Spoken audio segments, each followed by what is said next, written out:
Rasul diberikan kemuliaan oleh Allah Subhanahu wa taala, kecuali Nabi Muhammad sallallahu alaihi wasallam juga diberikan kemuliaan seperti itu atau lebih mulia daripada seperti itu.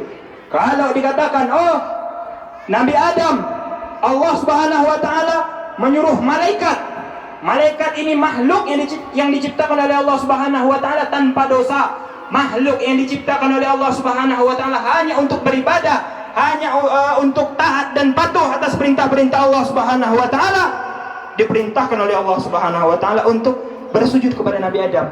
Alaihi wasallam telah diciptakan sebelum Nabi Adam, dan Nabi Adam diciptakan ada nur Nabi Muhammad sallallahu alaihi wasallam di kening beliau.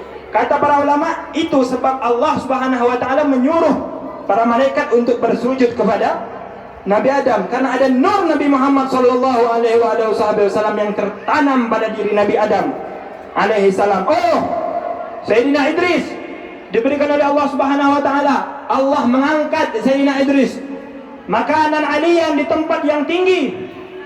Apa yang diberikan oleh Allah Subhanahu wa taala kepada Nabi Muhammad dibalas oleh Allah Subhanahu wa taala dengan mi'rajnya. Dengan mi'raj perjalanan dari Masjidil Aqsa ke aras Allah Subhanahu wa taala, bertemu dengan Allah Subhanahu wa taala, bertemu dengan Tuhan semesta alam yang tidak pernah dilakukan, yang tidak pernah diberikan oleh Allah Subhanahu wa taala kepada hamba manapun. Jenis hamba yang bagaimanapun tidak pernah bertemu dengan Allah Subhanahu wa taala. Bahkan Sayyidina Musa yang tadi kita bicarakan, punya kemuliaan kalimullah, berbicara dengan Allah, tidak sanggup untuk melihat Allah secara langsung, akan tetapi Nabi Muhammad sallallahu alaihi wasallam diberikan oleh Allah Subhanahu wa taala mi'rajnya. Oh, Nabi Ibrahim alaihissalam bergelar Khalilullah, kekasih Allah. Nabi Muhammad sallallahu alaihi wasallam bergelar Habibullah, kekasih Allah. Apa perbedaan antara Khalil dan Habib di dalam kalimat bahasa Arab?